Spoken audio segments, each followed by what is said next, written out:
নামের বাণী। নিষ্কামগণের ধন মান ভোগ মোক্ষ সুখ যিনি যা চান তিনি তা পান। নামই পরম সুখধারা, নাম বৈরাগ্য কারণ। নামের কাছে প্রার্থী মাত্রই অভিমত ফল প্রাপ্ত হয়।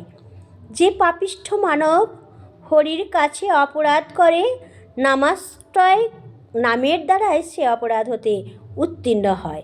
কিন্তু সর্বশ্রুহিত নামের কাছে অপরাধ হলে সর্বদা নাম করে অবশভাবে নামেরই স্মরণ করতে হয়, তাতেই সে অপরাধ দূর হয়।